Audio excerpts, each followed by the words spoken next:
Good morning and thank you for joining us today. I'm delighted to welcome you all on behalf of the University of Jordan and the United Arab Association of Orthotics and Prosthetics to the first International Congress for Prosthetics and Orthotics in the Arab world. أعوذ بالله من الشيطان الرجيم. ألم تر أن الله أنزل من السماء ماء فأخرجنا به ثمرات مختلفا ألوانها ومن الجبال جدد بيض وحمر مختلف ألوانها وغرابيب سود.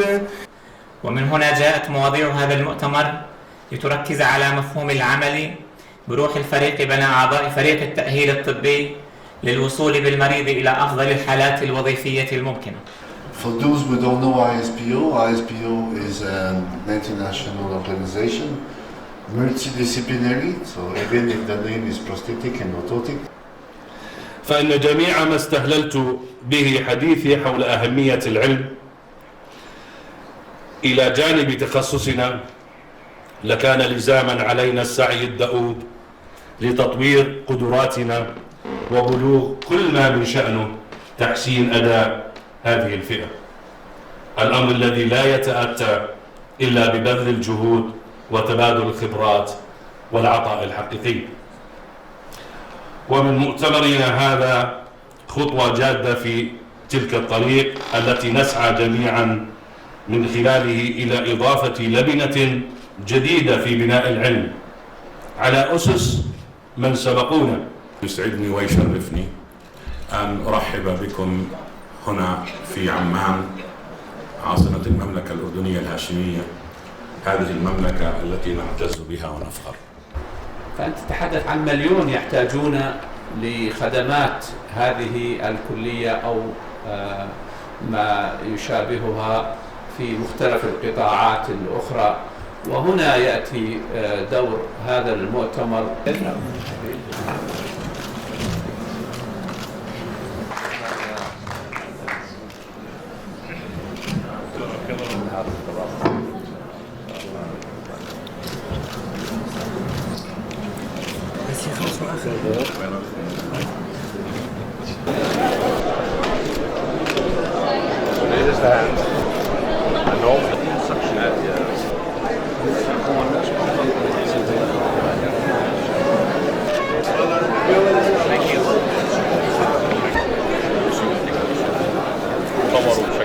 تقريبا حوالي تحكي عن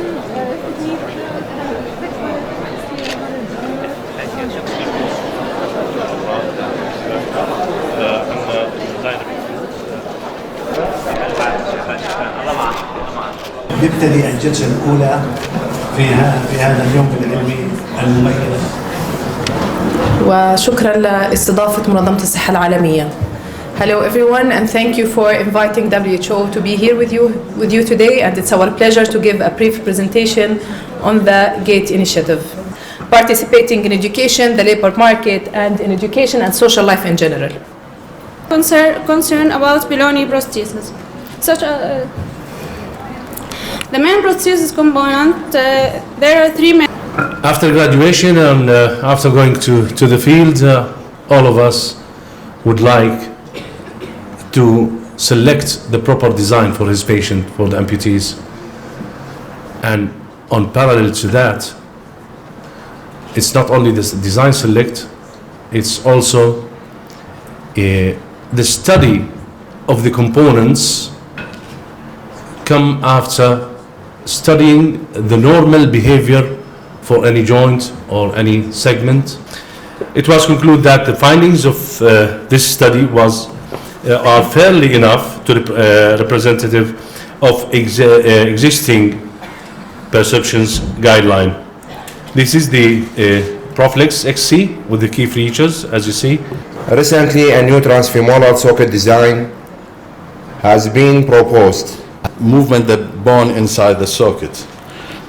Additional to the counter force that is we should to make it. Mr. Gregory Halford. Over the past 6 years in my role as a prosthetist and orthotist in Al Bashir Governmental Hospital and private sectors. As Fox and Mills stated, we live in an era of accelerating change, which can be expected to lead to major changes in the structure of educational institutions. The main parameter used for the study. First of all, if you want to look to all mechanical knee joints, and I'm privileged only because I'm working with knee joints that I'm familiar with. It's my honor and pleasure to chair this session and also welcome my colleague here for this session. We have to start. 2010, ISPO started to take some of that information and think, what can we do to facilitate more programs to improve this process? Include occupation of the amputee, education of the amputee dependence if he's dependent on. During the course of the day, we will present different talks about osseointegration technology, which can be alien to some of pieces. And you can see the fitting is better. They have 50% greater function. They can walk farther and do more with osseointegration than with a socket. And microscopic contamination and use of internal fixation device, especially IM nail, can lead to spreading of the tumor and make limb salvage not possible, and so we do amputation for the patient. There is a lot possible. And the better the suspension method is, the closer you can get into his movement. And the closer that we can get into movement with the suspension methods which are available now, for example with seal-in rings inside of the socket, together with it created with a vacuum. Some of our presentations, for the sake of time, and they are actually discussing more or less similar topics. I think we will go through all the lectures. Important because psychology is the deal breaker over there with these kind of patients. And here, my job here is to tell you the other side of the story, what can go wrong, basically. October of 2016, and on the left is 18 months later. And everything discussed in bone marrow remodeling is based on Wolff law. Basically, when you load the implant and we create the strain. It cost around $10,000 to $14,000. Introduce our first presenter, Mr. Abdullah Al-Tawi. So, after we take the cast from the patient, prosthesis for below knee, above knee, and below. So now the system is crashed. I don't know why, but a bit of tension, but is still already commercially available. I'm responsible for engineering and supply at ProsFit. And today I will speak a little bit about the crisis that the prosthetic industry is facing and how can we solve it. So since the beginning of the week, you have seen several times a picture, this picture of this document, okay? Everybody was referring to this document. Okay. So the Rumble in the Jungle, I thought would be a nice title to explain a little bit about the jungle that we're facing inside of the liner business. As most of you would know, we're now working in Jordan, and I thought this was a great opportunity to let you all know what we're doing. Of the United Arab Society, and then we have Dr. Youssef Sarhan. The slide I put up before talk about ICRC activities. We've got humanity inclusion here, other actors, private companies, I think we're scratching the surface of the overall need. And we have a profession called P&O, which was there. Actually, it was not bad, but people were underestimating their status. I mean, we are putting a lot of efforts in development, resources, University of Jordan been like generous with us really. Actually, after 2004, after I had the great opportunity when I get retired from Royal Medical Services and I start fooling around all over the world, Far Eastern, Far Western, especially in the neighboring countries, we are in a dire need for institutionalization of P&O. على الطريق الصحيح والتوصيات فعلا نمشي فيها. التوصيات راح تطلع للجهات المعنية وراح نتابعها وراح يكون معنا مثل ما وعدت الطالب النجيبي طلاب اثنين مسمينا اياهم الدكتور بشار في اول اجتماع وفي اي اجتماع في القاهرة احنا بحاجة طلاب اثنين في بغداد في اي مكان بيكون معنا اثنين باذن الله تعالى ونتخذ نهج ان شاء الله تعالى في اجتماعات البر. ارجو انكم تسامحونا وارجو انه تكونوا معنا باستمرار ونتواصل باستمرار للجميع. شكرا كثير واخص بالذكر في شكري لكلية علوم التأهيل الطبية ممثلة بعميدها وبإخواننا كل من ساهم معنا دكتور بشار دكتور محمد صبح نسرين والقعدان الجميع كل باسمه وكل من ساهم في التحضير لهذا المؤتمر وإخراجه بهذا المستوى الطيب واللائق إن شاء الله. والسلام عليكم ورحمة الله تعالى وبركاته.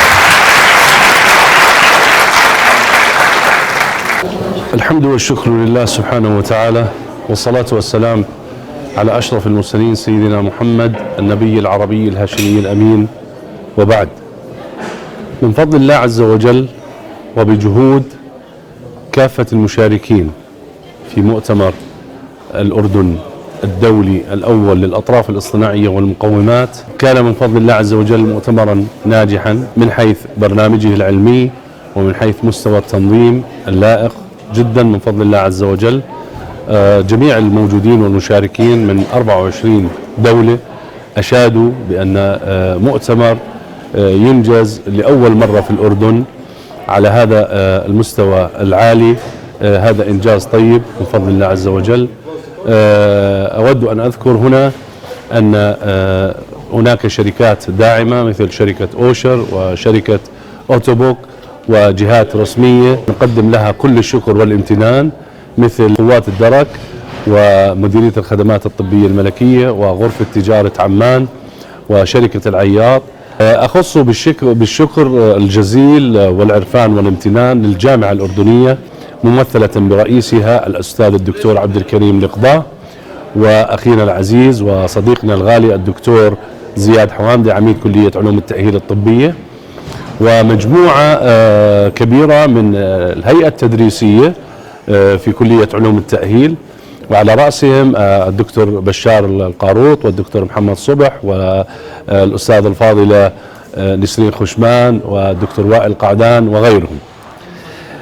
كما أود أن أبعث برقية إلى جميع زملائي وأخواني الأحباء الذين ادخرتهم طوال عمري كأخوان وأعزاء وممثلين لي وأنا ممثل لهم، وعلى رأسهم السيد وجيه أبو خضير مدير الأمانة العامة للاتحاد العربي للأطراف الاصطناعية والسيد حاتم المساعدة عضو الاتحاد وكل من الدكتور علاء العبيدي نائب رئيس الاتحاد ورئيس اللجنة العلمية والسيد أيمن عطلة مدير كلية الأطراف الاصطناعية في القاهرة والسيد عطلة عون رئيس الرابطة العربية اللبنانية وكثيرون من المملكة العربية السعودية والبحرين والجزائر وفلسطين ومعظم الدول العربية. الحمد والشكر لله أن تضافر الجهود بالتالي أثمر عن بداية طيبة وانطلاقة حقيقية ستستمر بإذن الله عز وجل. سنقوم أيضا بإجراء ورشات عمل فنية وتدريبات مختلفة وأيام علمية وجل تركيزنا سيكون على مأسسة نظام الأطراف الاصطناعية في الأردن والوطن العربي بمفاهيم ومعايير منظمة الصحة العالمية والاتحاد الدولي للأطراف الاصطناعية بمشيئة الله. ومن ثم سننطلق بإذن الله تعالى إلى التركيز على ذوي الإعاقات الحركية المختلفة، بحيث نرفع من سوية الأداء الفني للمتخصصين في هذا المجال، وبالتالي تكون كل هذه الإنجازات حقيقة بهدف تحسين أداء المبتورين وحالات الشلل ومن عازتهم فاقتهم إلينا. في الختام أود أن أرفع كل الشكر والتقدير والعرفان لمولاي سيدي صاحب الجلالة الملك عبد الله الثاني بن الحسين المعظم، الذي نعمل دائما من خلال رغباته وتوجيهاته السامية، إذ قال وعلى ما أذكر دائما إن من سمات المجتمعات المتقدمة إلى هذه الشريحة الرعاية الكاملة وكافة حقوقهم. عاش الأردن وعاش قائد الأردن حفظه الله بأمن وسلام بمشيئة الله دائما وأبدا. شكرا لكم.